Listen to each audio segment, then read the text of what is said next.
going on, Jerome's? So the 2023 NFL season is mercifully nearly upon us, and tomorrow we get to see what the Lions consider football. Even though no Chris Jones, probably no Kelsey, but whatever. But for us Vikings fans, it's going to be exciting to see how Brian Flores is going to come in and change up and add a little bit of stank and some hot sauce to this defense that was very poopy last year. 28th in points, 31st in yards. They're just not good. The Don Shell defense certainly did not work out. But through training camp, where the first team defense was giving the first team offense problems, and you could just tell, like during preseason, that Flores was just, he's champing at the bit. Like he wanted to unleash his thing. The third down Jay Ward blitz, which resulted in the strip sack. I mean, that was a regular season blitz, man. So sometimes he just can't help himself. But we get to see this defense on full display. Week 1, historic US Bank Stadium. Baker Mayfield probably going to serve up a couple of meatballs, and I'm just excited about it, man. Where last year, we weren't alone. Like the majority of fans were just like, hey,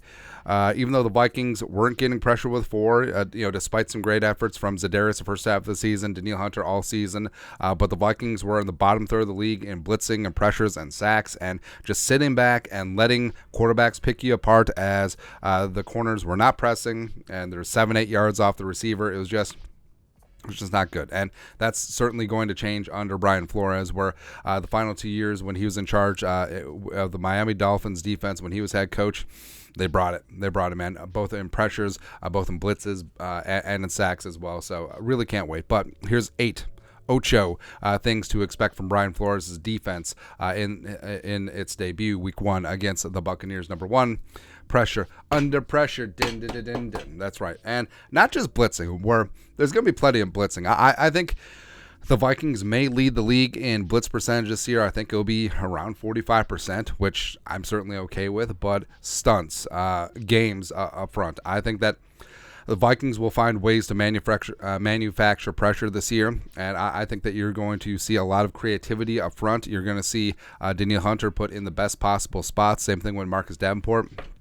Knocking on all the wood, hopefully both of them stay healthy. And I do think that the Vikings are going to have one of the most prodigious pass rushers in the National Football League. Now, like we said, probably not going to be a shutdown defense. Like this ain't going to be the 85 Bears or 2000 Ravens or 2002 Bucks anytime soon. But what they will do is they'll steal possession back. They'll get a turnover. They'll generate pressure. They'll make things difficult on opposing offenses. And maybe they won't be the 31st ranked defense in the league. Maybe they'll be middle of the table. Maybe they'll be 15, 16. But that's enough. That's certainly enough, especially paired with this offense. Number 2 thing you're going to see, Josh Metellus, where this has kind of been under wraps, but Metellus, by reading the tea leaves in practice, like he's going to be a de facto starter out there. He's probably going to be getting 700, 800 snaps on defense this year, and it's great. I mean, he's in a contract year. He's been phenomenal whenever he's been given opportunity, whether it's at safety, in the slot, as a cornerback, as a linebacker. He's basically going to be everywhere as a joker on defense, and we said this a bunch, and like Harrison's talked about this too. Josh Metellus, his football IQ is off the charts. I think that he'll be a future head coach in the NFL if he wants to pursue that route. And just having smart, talented players on defense and letting them play, that's Brian Flores' MO. Number 3, press coverage. So, like we said last year, it was extremely frustrating just watching not even good quarterbacks just pick apart the Vikings defense all the way down the field. Corners playing 7, 8, 9 yards off of the ball. But this year, it's going to be different, man. Murph, Evans, Blackman, Booth, Jawan Williams, when he's active, are going to be all up on the wide receivers. They're going to have to earn every single inch. And that's part and parcel with what the Vikings want to do blitzing, where when you're blitzing, I mean, generally you're going to want to jam the receivers at the line, disrupt timing, and just make everything move. But I think that it's going to be so fantastic, man. I can't wait. Number 4, no gamble, no future. Now, yes, the Vikings defense this year will probably give up big plays every now and then. I mean, blind squirrel finding a nut. Sometimes offenses just hit the right play against the right coverage, and they call it right, and it's perfect. It's whatever. But again, I would rather go down swinging than go down looking like last year, where, yeah, I mean, this defense will probably get caught up in a blitz, and opposing offenses will hit a big play. That's fine.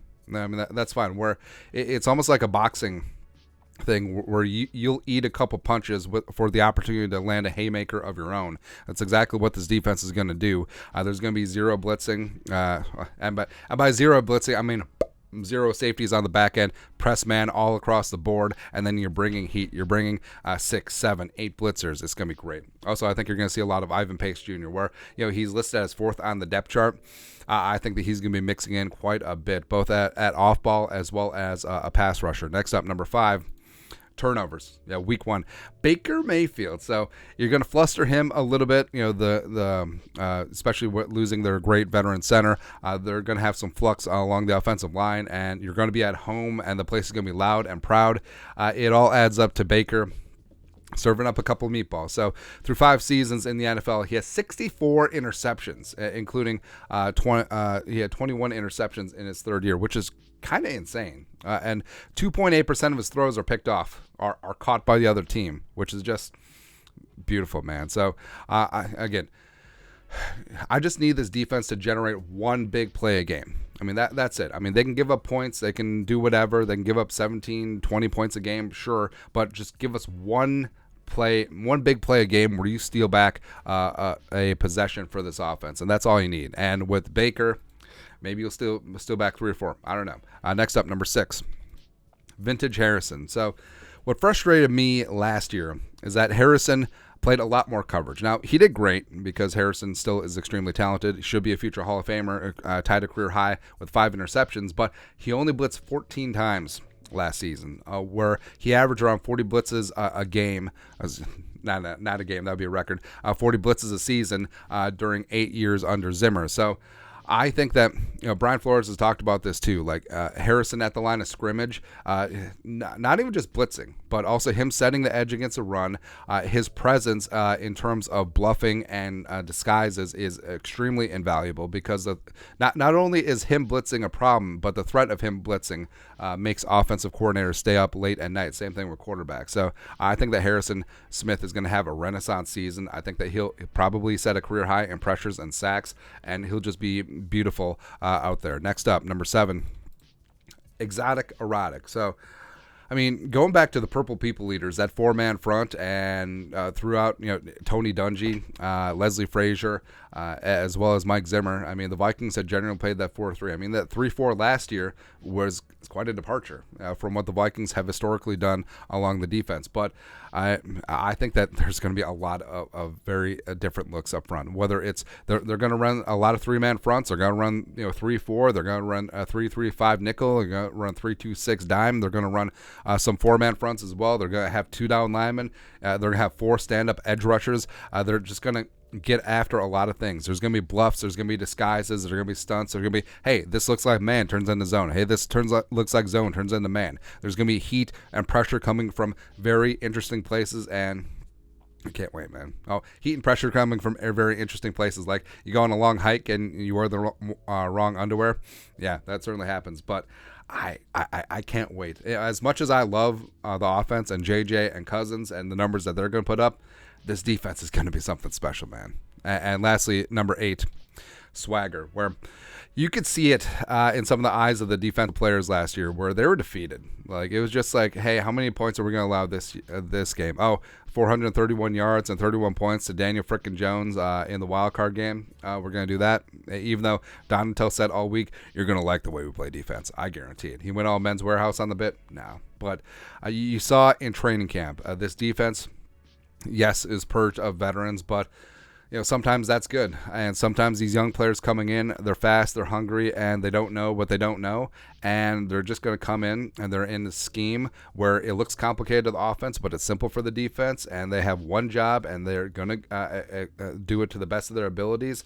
And they're going to get confidence. Like this defense is going to be a lot of fun to watch, and I just can't wait, man. And could we do it? Top 5 offense, top 15 defense that is super aggressive and super opportunistic? Could be. And maybe at the end of the season, probably not.